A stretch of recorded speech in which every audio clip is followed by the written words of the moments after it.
Hey Hawks, Coach John here. Just want to go over with you those arm strength exercises that I talked about on the Zoom call last week.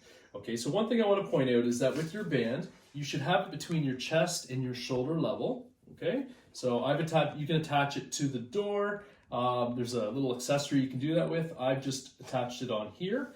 What I would suggest, you can put your hand inside this loop. I prefer personally actually to go inside this part here, okay? Just the rubber loop. You're gonna keep your hand open.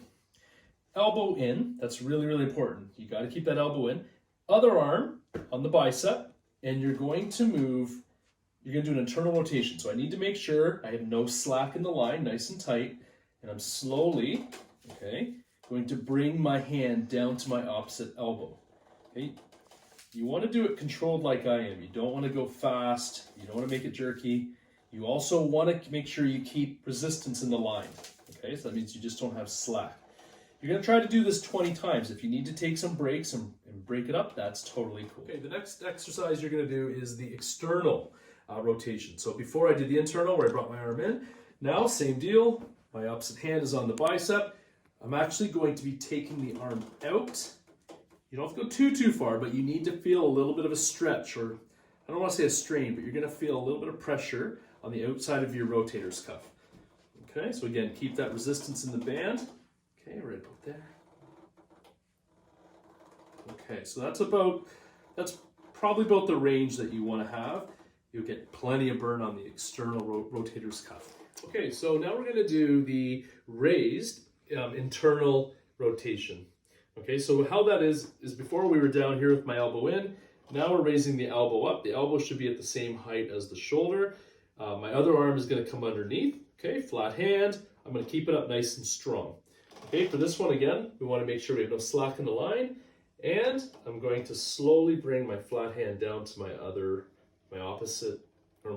elbow. Okay, this is the movement. Again, this is about the speed you want. Don't rush it. Okay, and that is the raised internal rotation. Okay, so just like the raised internal rotation, now it's the raised external. So again, you're gonna get your elbow up to the same height as your shoulder. Okay, make sure there's resistance in the band. My other hand is gonna come up, so my elbows are in line with each other. This keeps my arm up nice and strong. Okay, so now, this one's actually one of the more challenging ones. Okay, actually, you keep your body still. I didn't do a good example.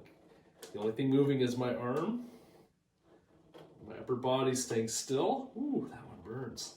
Okay, I think you'll find this one challenging, but it really, really will give you the strength you need. Okay, so let me just point out a few things too.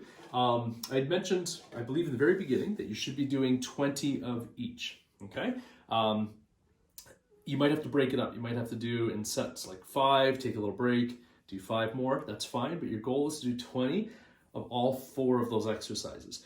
Now you saw me do it just with my right hand, and that's our dominant, that's the one that I think everyone on our team throws with, but you also then want to do the same with your left, okay? So you don't want to be this guy walking with these huge arm on the right side and then unbalanced, okay? Coach Chris talks about that a lot. We want to balance.